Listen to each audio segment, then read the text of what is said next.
श्रीपीठे सुरपूजिते नमस्ते गरुडारूढ़े कोलासूरभयंकरी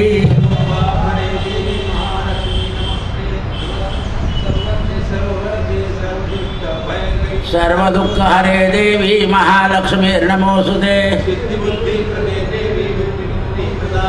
मंत्रमूर्ते सदा देवी महालक्ष्मीर्नमोऽस्तुते योगजे योग संभूते महालक्ष्मीर्नमोऽस्तुते महापाप हरे देवी महालक्ष्मीर्नमोऽस्तुते परमेश्वरी जगन्माता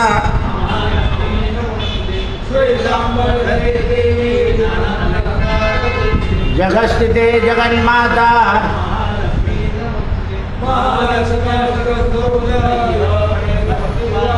सर्वसिद्धिं प्राप्नोति राज्यं प्राप्नोति सर्वदा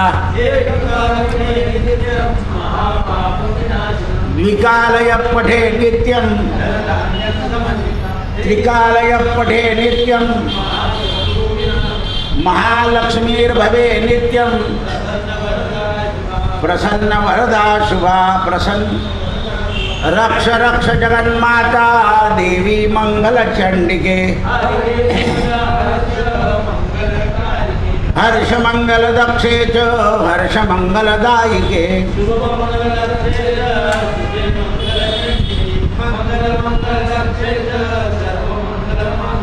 सदा मंगले देवी सर्वेषां मंगल्यालये पूज्य मंगल भूपस्य मनुवंशस्य संतति संसार मंगल धारे सारे च मंगल धारे च प्रति मंगलवारे पूज्य मंगल सुख प्रदे मंगल आयु रक्षेतु वाराही धर्म रक्षेतु वैष्णवी सर्वमंगल मांगल्ये शिवे सर्वार्थ साधिके जय हनुमान ज्ञान गुण सागर जय कपीस तिनि लोक उजागर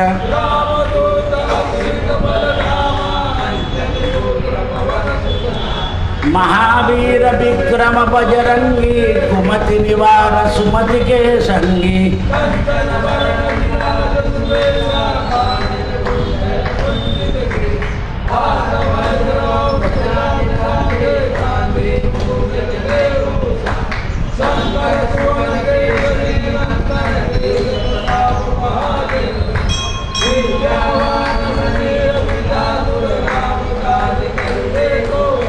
प्रभु चरित्र सुनबे को रसिया राम लखन सीता मन बसिया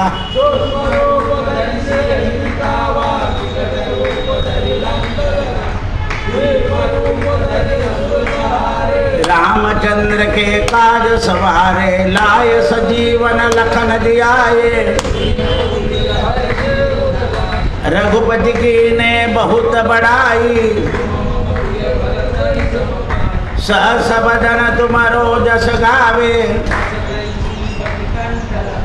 सनकादिक ब्रह्मादिक मुनिषा नारद सारद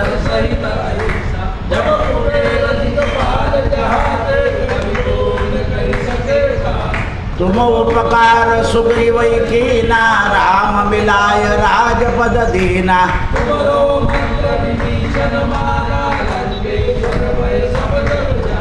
युग सहस्र योजन पर भानु प्रभु मुद्रिका मेल मुखमाई दुर्गम काज जगत के देते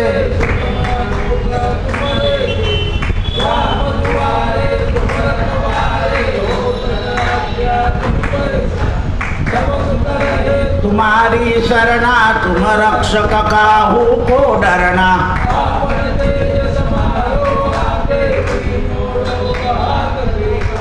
भूत पिशाच निकट नहीं आवे, महावीर जब नाम सुनावे।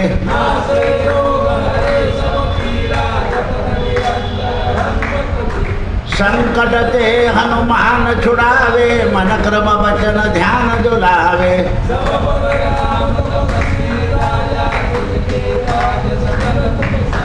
और मनोरथ जो कोई लावे,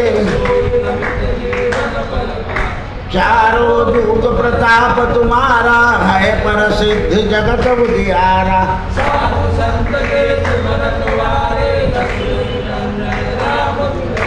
अष्ट सिद्धि नव विधि के दाता, असबर दीन जानकी माता।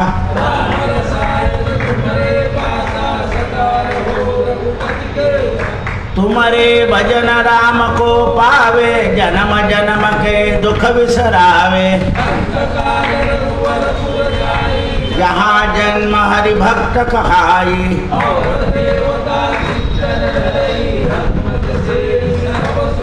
संकट कटे मिटे सब पीरा, जो सुमरे हनुमत बलबीरा।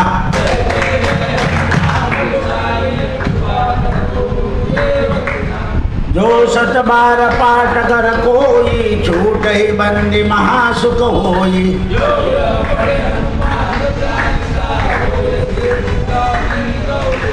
तुलसीदास सदा हरि चेरा, कीजे ना पवन तनय संकट हरण मंगल मूर्ति रूप। राम लखन सीता सहित हृदय बसहु सुरभु। सियावर रामचंद्र की जय, पवन सुत हनुमान की जय।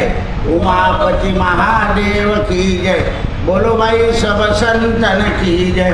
जय जय सीताराम। आज भक्तमाल ग्रंथामध्ये श्री कुबाजी नावाच्या संताचं चरित्र आहे। कुबाजींना नंतर केवल राम म्हणून नाव पडलं होतं। हे जातीचे कुंभार होते आणि आपल्या भक्तीच्या प्रभावानं आपल्या कुलाचा पूर्वजांचा यांनी उद्धार केला आहे म्हणून यांची कथा विशेष वर्णन केली आहे। यांचं काम काय होतं, गोरोबा काकाप्रमाणे आलेल्या माणसाचं आपल्या धंद्यातून समाधान करायचं आणि देवदेवतांना दिलेलं जाणारं जे साहित्य होतं, मडके कर्वे अंतसमयी दिलेलं जाणारं जे मडकं होतं, त्या मडक्याबद्दल द्रव्याची अशी काही विशेषता ठेवलेली नव्हती। तुझी इच्छा असेल ते जर जा। त्यामुळे यांना त्यातल्या त्यात संतांचं स्वागत आणि सत्कार करायची सवय होती।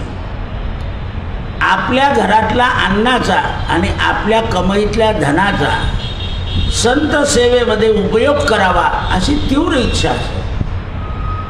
पण केव्हा केव्हा प्रपंचाच्या, निसर्गाच्या, पावसाळ्याच्या याच्या त्याच्या निमित्तानं विक्री कमी व्हायची।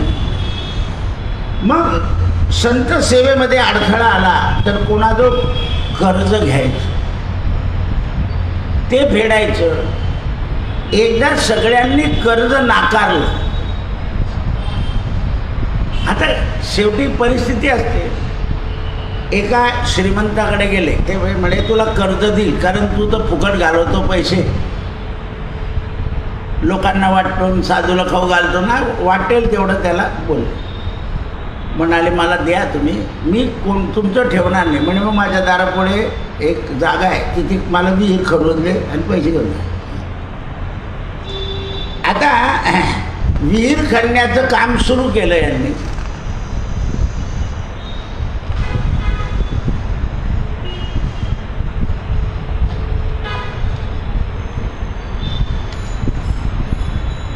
केल्यानंतर आता या मागे भगवंताची काय सदिच्छा होती हे मोठं प्रश्न आहे। केवल रामाने रामाचं नाव घेऊन विहीर खणायला सुरुवात केली। एक 10 फुटापर्यंत विहीर व्यवस्थित गेली, खाली वाळूचा भाग लागला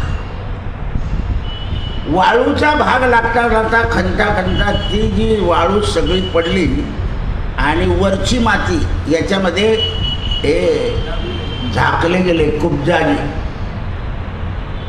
झाकले गेल्यानंतर लोकांनी वरतून काढण्याचा प्रयत्न केला,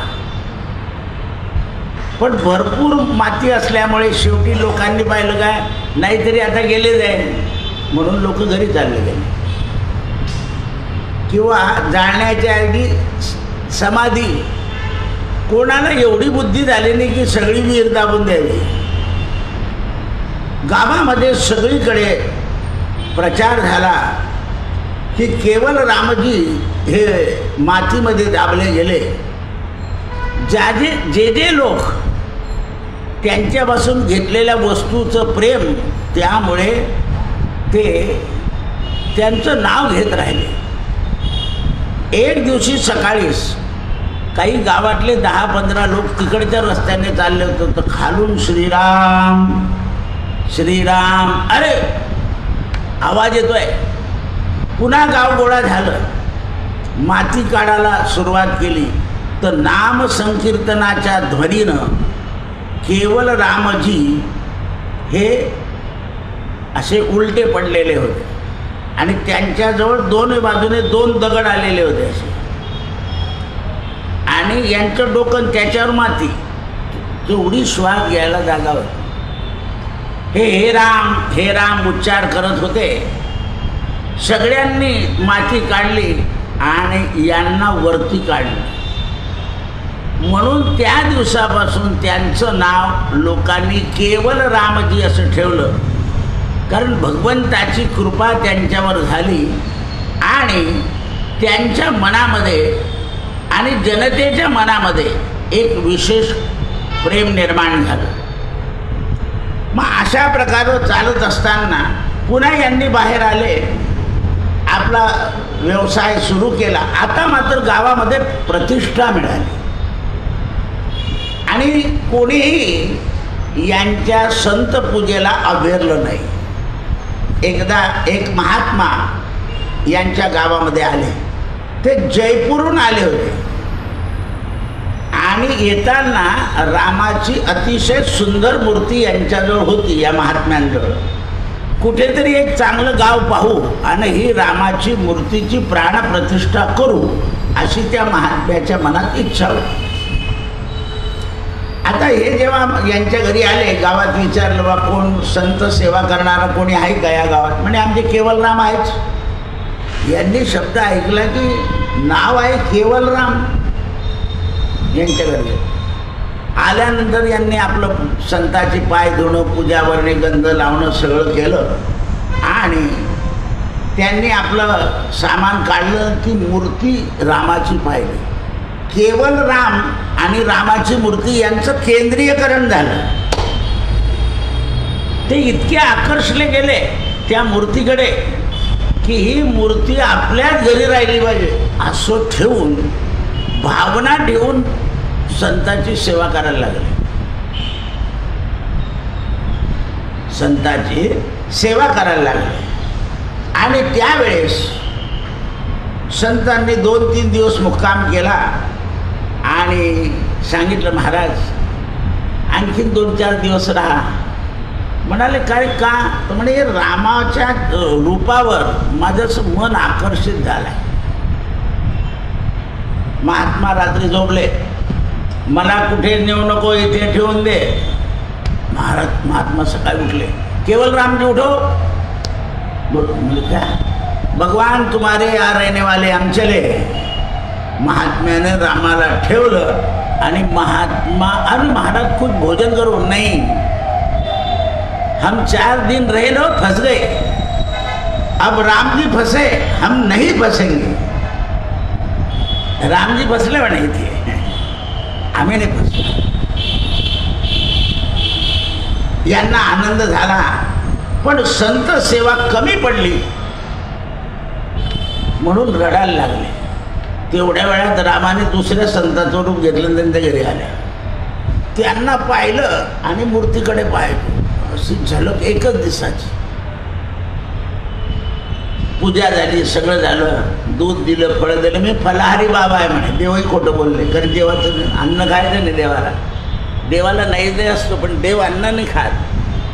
मग काय देव काय घेता नैवेद्यातला? तर आपला भाव जो आहे तो भाव देवाला मिळत असतो. तस्मात भावही कारणम.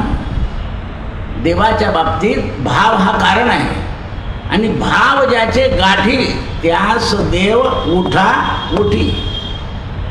भाव गेला, देव कळून घ्यायचा असेल तर त्यालाही भाव लावतो. भाव बळे आकळे, एरवी ना आकळे.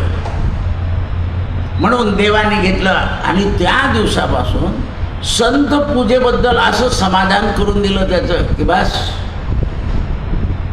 काही काही वेळा आपण एखादी गोष्ट करतो ना, जसं आपली हरिद्वार यात्रा झाली आणि आपलं समाधान होऊन गेलं कोरोनाच्या आधी, बस झालं आता काही की नाही, आपण डाऊन आलो, आता जायचं आहे पण मन नाही, असं काही गेलं पाहिजे. पूर्वी कसं मन होतं, तर समाधान होऊन जातं. देवाजवळ नेहमी समाधान मागायचं. झाले समाधान आता उठावे ते मना, येत नाही नारायणा. कारण आपला जर असा स्वभाव राहिला शेवटपर्यंत, हे करायचं आहे ते करायचं, तर जगात तर पुष्कळ गोष्टी निर्माण होणार. आता हे एवढं झालं आहे ना, तरी असं काही मनातून असं नाही की बा आपण गेलंच पाहिजे, ठीक आहे झालं. नाहीतर माणसाला परमार्थामध्ये सुद्धा हव्यास लागून जातो, आणि हव्यासाने मनुष्य हा अपूर्ण राहतो. काय संपला पाहिजे? हव्यास. आणि सतत काय राहायला पाहिजे? अभ्यास. अर्जुनाला काय सांगितलं? अभ्यास आहे ना कोणतेय, सतत अभ्यास केला पाहिजे. तास गेले, घटका गेली, पळा गेल्या, घणा घणा आयुष्याचा नाश होतो, राम तुम्ही म्हणा. चाललंय आयुष्य. 75 झाले, 76 झाले, 90 झाले, 100 झाले, चालत राहतील. म्हणून त्यावेळेस कुबेरजी हसले आणि त्यांनी रामचंद्राला आपल्या घरामध्ये विराजमान केलं. देवानेही संतांच्या वेशामध्ये देवाच्या अंगावरून हात असा फिरवून दिला, म्हणजे प्राणप्रतिष्ठा झाली. मंत्राची गरज नाही, तंत्राची गरज नाही. असे पुष्कळ लोक आहे, भावनेच्या बळामध्ये देव ठेवून देतात, काही नाही, ते बस होऊन जातात. आणि पुष्कळ लोक मोठे मोठे यज्ञ यागादी करतात, पण त्यांचा भाव नसतो, त्यामुळे तिथे फळ मिळत नाही. म्हणून योग याग क्रिया धर्माधर्म माया, गेले ते विलया हरिपाठी. हरिपाठी गेले निवांत चिठेले, भ्रमर गुंतले सुमन कळीगे. असं गुंतायचं नाही कुठे. सगळ्या तीर्थातला देव आपल्याजवळ आहे असा भाव झाला पाहिजे. म्हणून महाराज म्हणतात सर्वा ठाई भाव माझा. सगळ्या ठिकाणी भाव झाला पाहिजे, कारण तो नाही कुठे नाही. मग यांना कुबेरजींना एकदा असं मनामध्ये आलं की आपण द्वारकेची यात्रा करावी. आणि द्वारकेची यात्रा केल्यानंतर द्वारकेला जाऊन शंख चक्र गदा हे आपल्या अंगावर धारण करू, त्याला मुद्रा असं म्हणतात. म्हणून हे घरून निघाले. मार्गामध्ये जाताना संत सेवा करत होते. संत सेवेमुळे मनोरथ झालं होतं. म्हणून कुबेरजी झोपले असताना रात्री देवाने यांना सांगितलं की बघ, तुझ्या घरी मी स्वतः बसल्यानंतर आता शंख चक्र गदा पद्म याची गरज नाही आहे. हे कोणाला, ज्याला काही सुरुवातच झाली नाही त्याने शंख चक्र गदा, तुकाराम महाराज सुद्धा एका ठिकाणी असं म्हणतात, गळा माळ असो या नसो. कारण वृद्धापकाळ झालाय, माळ पेलवत नाही, हातात धरवत नाही, टेलवत नाही.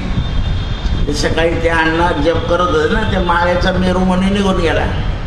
ते म्हणे दोरा आहे का? म्हटलं का बरं? म्हटलं तिथे पुष्कळ माळा पडल्या आहे, तिथून माळ उचलून जप करून घ्या. असं आहे ते. तुम्ही तुमच्या मनामध्ये ठाईच जर अशी सिद्धता आली तर मनुष्य सगळ्या कर्मानं स्थिर होत. मग ते परत आले आणि रात्री झोपले आपल्या घरी. तो भगवंताने रात्री येऊन त्यांना शंखचक्र गदाचे छापे मारून दिले अंगावर. सकाळी उठले पाहिले तर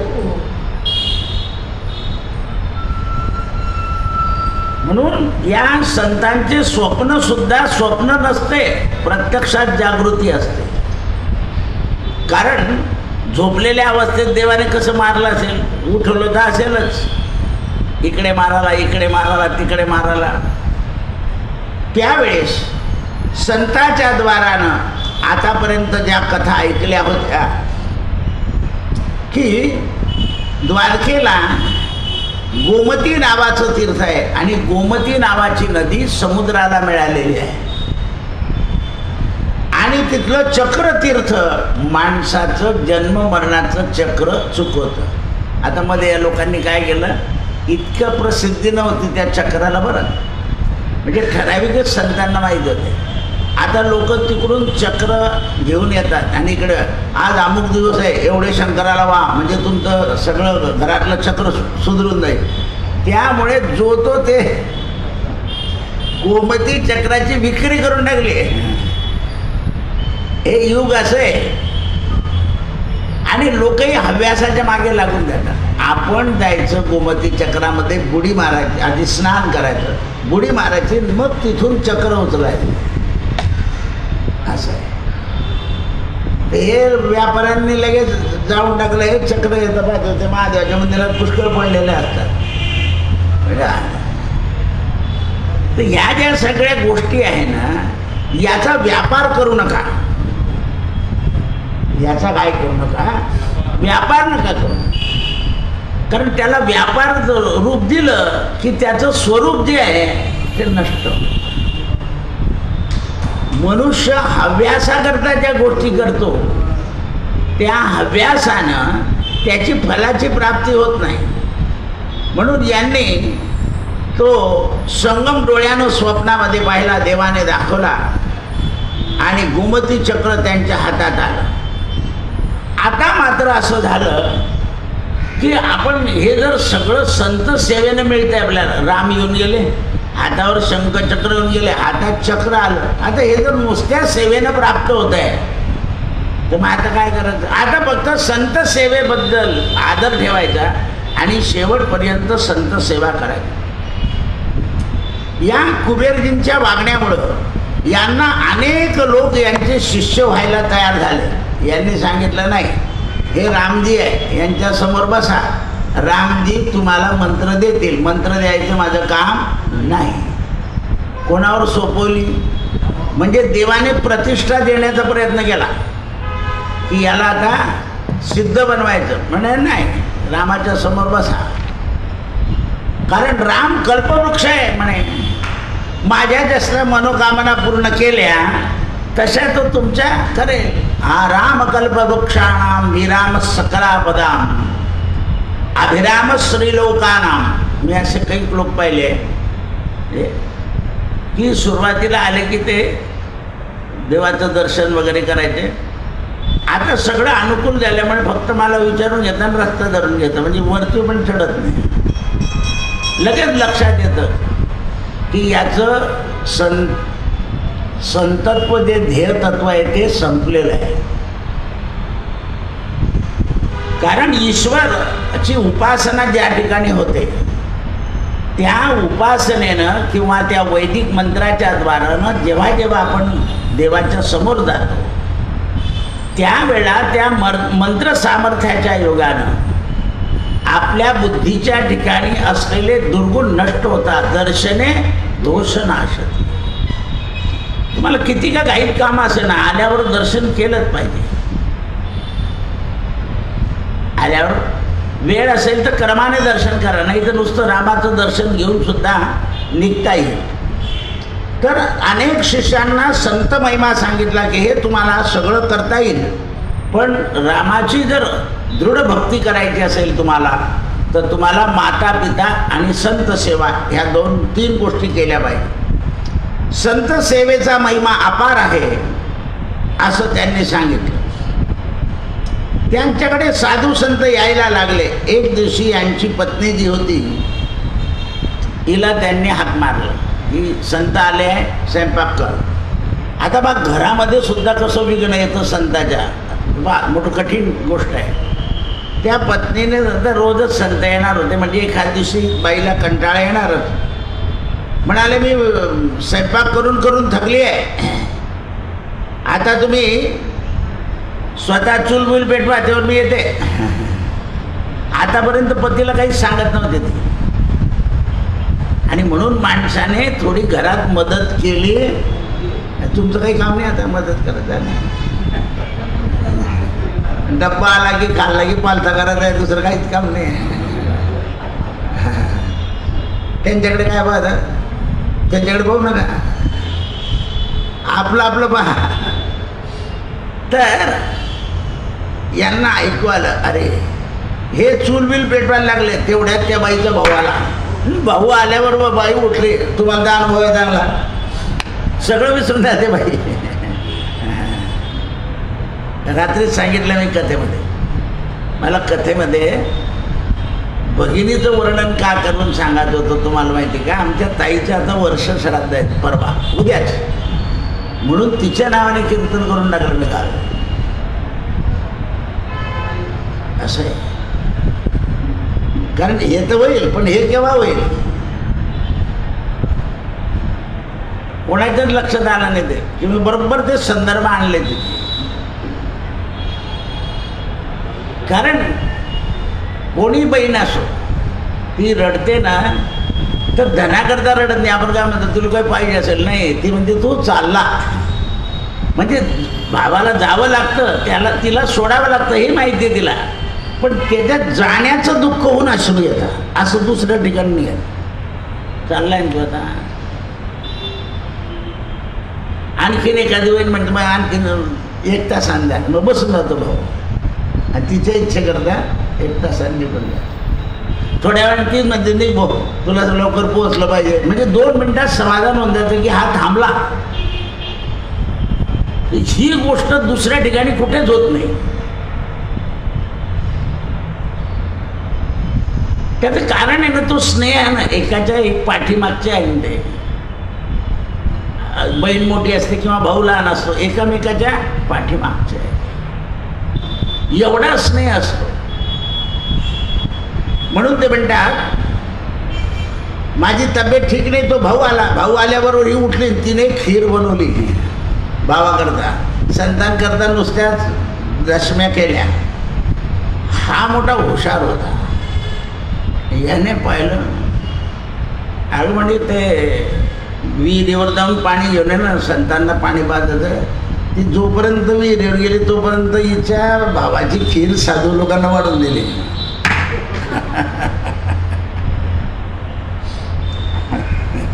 ती आली, आता हे साधू जेवल्यावर मग हे जेवणार होते. हिने पाहिली तर खीर नव्हती. मी का मला वाटलं म्हणे की तू साधून करता गेली, कसं सुट्टं केलं, आणि तुझ्या भावाकरता करायचे तर अजून कर ना, आपल्याकडे काय फिकर आहे. पुन्हा भावाकरता खीर करून हिने संतांना दिलं नाही, संतांना दिलं पाहिजे होतं, ही भावना असल्यामुळे पत्नीला पाण्याला पाठवून दिलं. म्हणजे माणूस कसे होते ते, कुशल चतुर. आणि मला वाटलं म्हणे तू संतान करता गेली, तिने केली होती तिच्या भावाकरता. आता वाद तर करायचं नाही, वाटून दे. पण ते त्या दिवशी तेवढ्याने थांबलं नाही.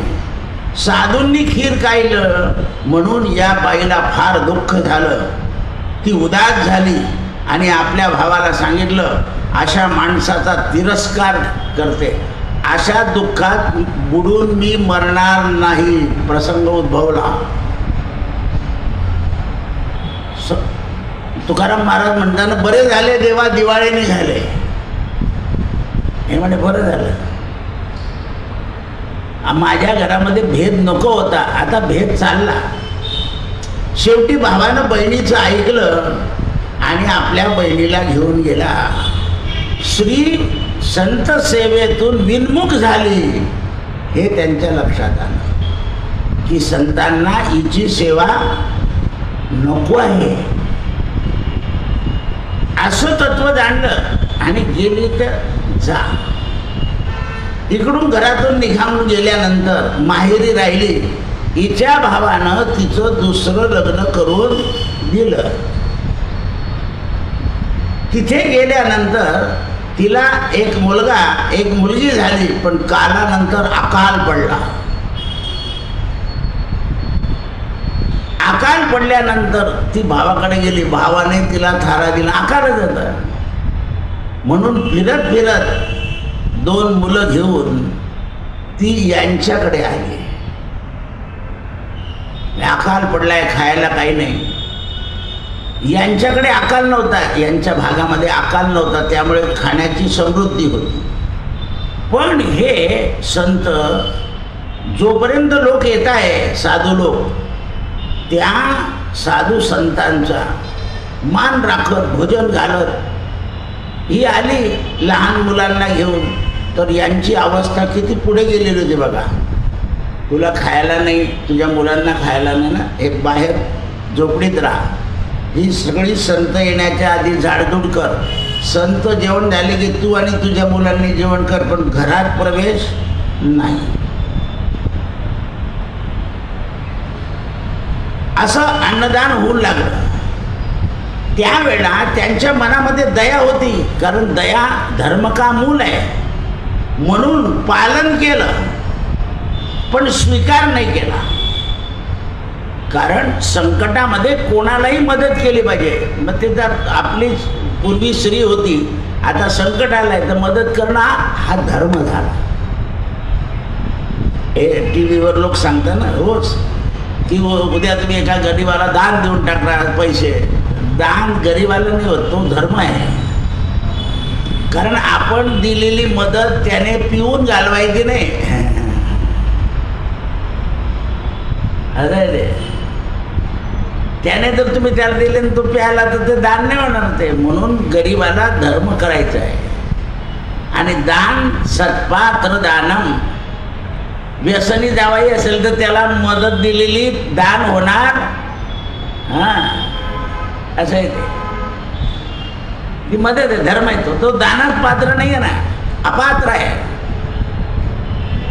म्हणून ते तुम्हाला सांगतात टीव्हीवर, याला दान देऊन दे, त्याला दान देऊन दे 10 रुपये. हा, भजे देऊन द्या 10 रुपयाचे त्याला खायला. ते त्याच्या शरीरात जाईल, पण मिळालेल्या पैशानं. आता पहा तुम्ही पैसे मिळत आहे ना, बरेच माणसं कामावर जात नाही, बाईचे पैसे वापरतात. ती बाई परत पुढच्या भांड्यालाच जाते. हे 2-2.5 हजार रुपयातले 1000 रुपये धुम घालून घेत आहे, कारण अपात्र आहे ना.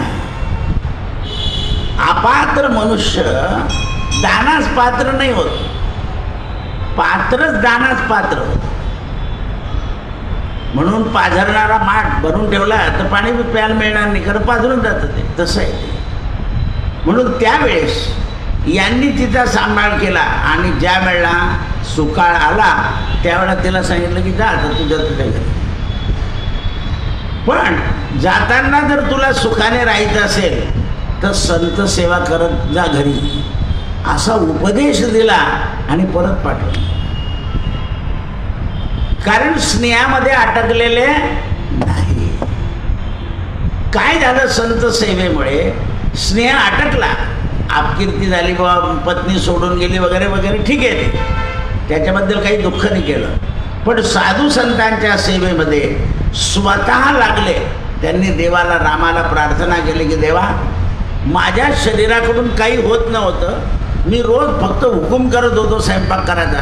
आता तुम्ही माझ्याकडून साधू लोकांकरता स्वयंपाकही करून घेतात, त्यांना वाढवूनही घेतात, ते गेले की पानही उचलतो, सगळे आवडतो.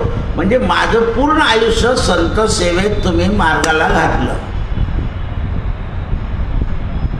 म्हणजे कोणी मदतच नाही, स्वतःच करायचं सगळं. असं चालत असताना साधू संतांना यांच्या सेवेबद्दल किंवा यांच्या घरी अन्नाचा प्रसाद घेतल्यानंतर त्यांच्याबद्दल प्रेम निर्माण होऊ लागलं.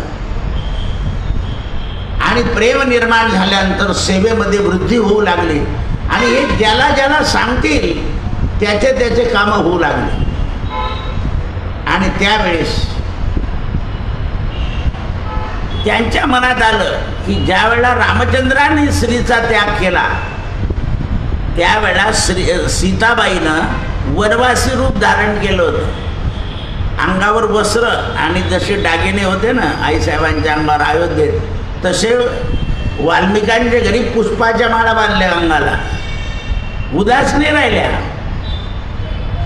आणि लवकुश होण्याच्या आधी वाल्मिकांची सेवा म्हणजे संत सेवा आणि लवकुश झाल्यानंतर सुद्धा यांच्या घरी येणाऱ्या संतांची सेवा आईसाहेब सीता करत होत्या. तर हे कशामुळे? तो वाल्मिकांचं पुण्य असं होतं की प्रत्यक्षात जगज्जननीने स्वयंपाक करावा आणि संतांनी जेवावं. दुसऱ्या अवतारात लक्ष्मीला असं करता येत नाही. म्हणून सीतेला संतांची सेवा घडायची होती. आनंद रामायण. म्हणून सीतेने रामाला सांगितलं की मला पोटात गर्भ आहे असं मला वाटतं की वनात जाऊन राहू. राम म्हणे असं तुला राजाची स्त्री कसं जाता येईल? म्हणे मग माझ्यावर काहीतरी आरोप आणा. म्हणे चालेल. म्हणे हा. मग तो आरोप आणला की रावणाच्या घरी राहिलेली सीता रामाने कशी मान्य केली. आणि त्या आरोपाच्या निमित्तानं रावणाकडून आधी ठरलं होतं कोणत्या ऋषीच्या आश्रमात जायचं हे रामाचं सीतेचं ठरलं. म्हणून सीतेला बरोबर वाल्मिकांकडे पाठवलं. आणि वाल्मिकांनाही माहिती होतं की सीता आपल्याकडे येणार आहे आणि बालकांचा जन्म आपल्या आश्रमात, म्हणून तेही तयारीत होते. कारण त्यांनी लिहिलंच तसं. आता एकदा जसं आपलं महाभारत संपलं की वाल्मिकी रामायण प्रत्येक अध्यायापासून लावेल की लोक आपण काय करतो रामायणाचे टॉपिक माहिती करून घेतो आपण किंवा पाहून लोकांच्या लक्षात येतो. पण क्रम काय आहे? आता बघ इतके दिवस झाले तुमच्या लक्षात नाही की सीतेच्या मनात होतं आनंद रामायणामध्ये की मला हे पारिजातकाच्या वृक्षाच्या खाली बसले होते राम आणि सीता आणि सीतेला विचारले डोहाळे काय इच्छा आहे? तर म्हणे मला वनात जाऊन संत सेवा करायची. म्हणजे राजाच्या राणीला ते तर रामाकडे तुला श्रद्धा मी शक्ती आहे तुला असं नाही जाता येणार. मग माझ्यावर आरोप करा. जसा यांच्या घरी घडला खिरेचा तसा रामाने सीतेवर आरोप घडवला आणि सीतेला रवाना करून दिला. सीतेनं वाल्मिकांच्या घरी आधी गर्भ असताना संत सेवा केली आणि नंतरही. म्हणून पहिला मुलगा जो होतो ना तो हट्टी आणि हेकड स्वभावाचा होतो किंवा स्त्रीला भीती असल्यामुळे कमी भावनेचा होतो. कारण प्रत्येक जण काय करतो स्त्रीला माहेरी पाठवून देतो. माहेरी गेल्यामुळे त्या मुलावर तसे सेवेचे संस्कार घडत नाही. माहेरी गेली की बाई काहीच काम करत नाही. सासरी असली तर थोडंफार करावं लागतं गर्भ असल्यावर सुद्धा. म्हणजे इकडे सासरी सेवा होते पण माहेरी होत नाही. म्हणून पहिला गर्भ जो आहे तो थोडा अल्पमती अल्पबुद्धी कारण सेवा घडत नाही. ज्या त्या शरीराने सेवा घडत जाते त्या त्या सेवेचं फळ तसं मिळत जातं. म्हणून रामराया झिजू दे रे काया. ती प्रत्येकाची काया झिजली पाहिजे. आता बा यांनी काय केलं आपल्या पत्नीला दाखवून दिलं की जाता जाता सांगितलं तिला की संत सेवा कर प्रारब्ध सुधरून जाईल. मग सासरी राहिल्यानंतर सासू सासऱ्यांची सेवा करावी लागते आणि त्या सेवेनं गर्भ बुद्धिवान बलवान गुणवान. सेवा जर नाही झाली तर गुणवान बलवान होत नाही. म्हणून ते म्हणतात की त्यावेळेस ही स्त्री चालली गेली. एक दिवशी यांच्याकडे कीर्ती वाढल्यामुळे अनेक संत समाज आला. कुबेरजींचं घर विचारत त्यांनी विचारलं. कुबेरजीचं घर म्हणून दारापुढे संत आले. त्या दिवशी यांनी संतांकरता खिचडीचा प्रसाद केला होता. खिचडी हे आपल्याला दिसायला असं वाटतं, पण ते श्रेष्ठ अन्न आहे. म्हणून त्यावेळेस यांनी सगळ्या साधू संतांच्या जमातीला 30 संत आलेले होते आणि त्यांना ती खिचडी खाऊ घातली आणि त्याच्याबरोबर थोडा हलवा दिला आणि पंक्ती बसल्या. त्या संतांनी विचारलं की महाराज तुम्ही हे कोणती खिचडी बोलून? म्हणाले राम खिचडी. डाळ म्हणजे सीता आणि तांदूळ म्हणजे राम. राम खिचडी आहे म्हणे. त्याला देवाचंच नाव देऊन दिलं. आणि सगळ्यांनी आता करण्याची प्रत्येकाची प्रयत्न असते. कुबेरजींनी सांगितलं, कुबेरजींनी सांगितलं ही राम खिचडी आहे, रामाच्या चरणावर मस्तक ठेवून केलेली आहे. तर संतांना वाढायला सुरुवात झाली. तोपर्यंत घरातल्या रामाच्या मूर्ती जवळ आली. प्रभू आपलं नाव खिचडीला दिलंय, सांभाळा. राम खिचडी. त्यावेळेस चरणावर मस्तक ठेवल्याबरोबर भगवंताने सीतेला सांगितलं माझं काम नाही ते खिचडीला रूप द्यायचं. म्हणून आईसाहेबांनी आपलं तेज खिचडीत पाठवलं आणि सगळे संत जेवायला लागले. कारण चमत्कार रामाला करता येत नाही. सीता गेल्यानंतर लक्ष्मण, भरत, शत्रुघ्न हे रामाच्या सेवेत राहिले. तर पहिल्या दिवशी जेव्हा आईसाहेब रवाना केल्यानंतर त्यांनी पलंग तयार केला रामाचा रात्री झोपाचा. रामा दिलं नाही, त्या पलंगाच्या शेजारी एक आसन टाका आणि त्याच्यावर झोपायचं मला. आता कोणता आश्रम सुरू झाला? वानप्रस्थ आश्रम. सीता नसल्यामुळे मला नाही ते स्वीकारायचं नाही. मग भरताने तर लगेच आपला पलंग सरकवून दिला. लक्ष्मण आणि शत्रुघ्न सगळे अयोध्येमध्ये वैराग्याचं प्रतीक सुरू झालं. उर्मिला, कीर्ती, मांडवी या दुसऱ्या महलामध्ये आसन टाकून शयन. एकाच शक्तीबरोबर घरातल्या सगळ्या शक्त्या त्यागात निरंतर झाल्या.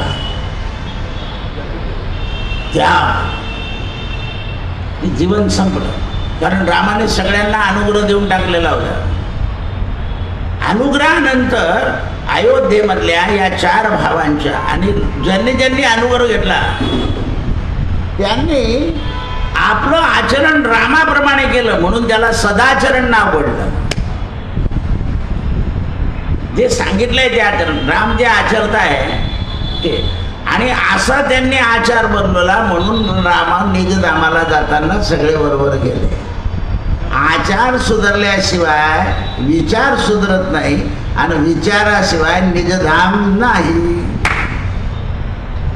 म्हणून आपल्याला जायचंय तर याच्याकरता आचार सुधारला पाहिजे. आचार सुधारला म्हणजे विचार सुधारतो. म्हणून प्रत्येक पदार्थ जो आहे तो एवढाच घेतला पाहिजे बस. नाहीतर ही पदार्थाची वासना, पदार्थी जडे वासना पूर्व पापे, पूर्वी दोष जन्माचा दोष असतो. म्हणून पदार्थ वासना मोठी जाते. त्यावेळेस रामाच्या चरणावर प्रार्थना केली आणि सीतारामांनी आपलं तत्व सांगितलं. सगळे लोक राम खिचडी खाऊन गेले आणि त्यावेळेस सगळ्या साधू संतांनी आशीर्वाद दिला. मात्र काही लोकांनी यांच्या घरात घडलेल्या गोष्टी संतांना सांगितल्या. कारण लोक सगळेच काही शांत नसतात. एवढे लोक जेवतात तरी आता नशीब असं करतात याची बाई याच्याजवळ राहिली नाही, बाई चालले गेले, मग काय उपयोग आहे एवढा करायचा. आलं ना, असं आहे. इतक्या दिवस जर तुम्ही ज्ञानेश्वरी वाचत असेल तर देवानं पाहिलं का बरं जाऊ दिलं? असं सांग. असं कसं का देव? आणि कळत नाही ना. प्रत्येक माणसाचा आयुष्याचा क्षण ठरलेला आहे, त्याला ते जावं लागतंच. म्हणून आपलं वेदांत शास्त्र काय सांगतं, कोणी जीव गेला की रडायचं, असं आहे ते. कारण त्याला जाय तितक्या दिवस संघ होता, तो संपणार केव्हा तरी, त्याला मर्यादा आहे. म्हणून राम आणि सीता प्रगट झाले त्या दिवशी रात्री, आणि त्याला विचारलंय सीतेने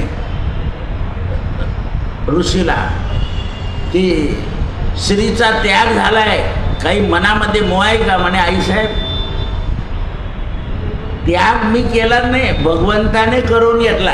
सटून येते खलास, मी नाही केला त्याग, भगवंताने आपल्या भक्ताकडून तो करून घेतला. रामाने फक्त सीतेकडे पाहिलं. काय उत्तर दिलं कळालं म्हणे? मी जो आहे, काल गजानन महाराजांनी सांगितलं, मी आता उरलो भक्तापुरता. देव सुद्धा भक्ताभिमानी, दासाभिमानी. भक्ताचे अभिमानी असतात, दासाचे अभिमानी असतात. माया शांत झाली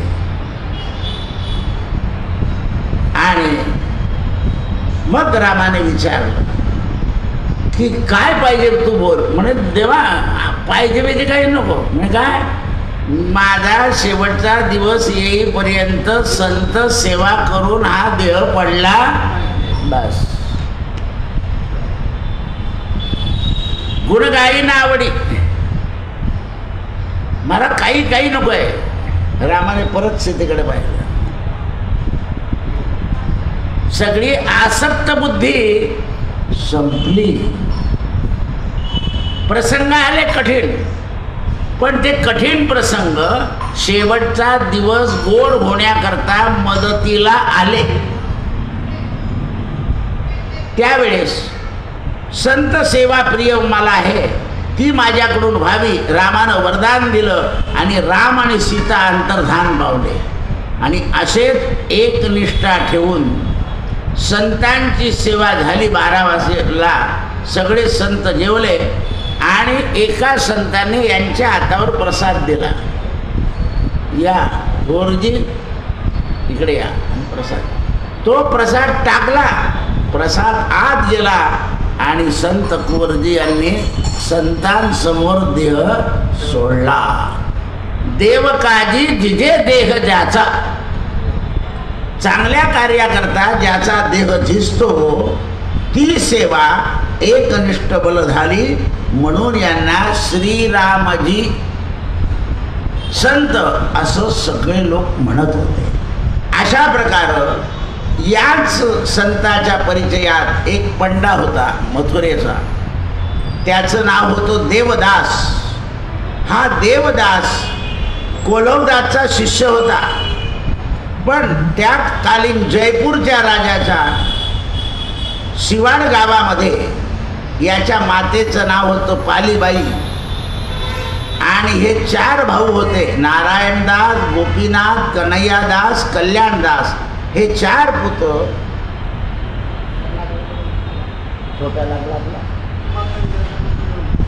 काय करणं तू करतो.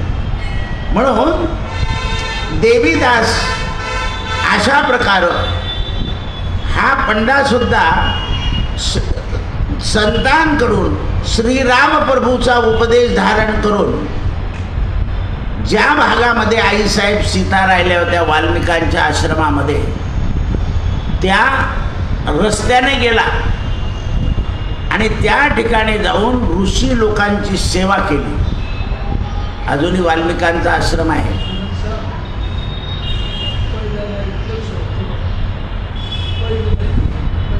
तर भगवंताने तिथे सेवा केली आणि सेवा केल्यानंतर राम त्याला प्रसन्न झाले आणि पंड्याला विचारलं की बोल तुला काय पाहिजे. म्हणे नाही, माझ्या गुरूंनी आणि कवच महाराजांनी जशी सेवा केली तशी सेवा करता करता माझा देह पडावा, रामांनी त्यालाही वरदान दिलं. कृष्णार्पणमस्तु.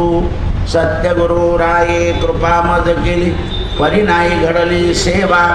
सहा पडविले वाटे जाता गंगा स्नाना, मस्तकी तो जाणा ठेविला. भोजना मागती तुम पावशेर, पडिला विसर स्वप्ना. काही कळे उपजला अंतराय, म्हणून या काय त्वरा. चैतन्य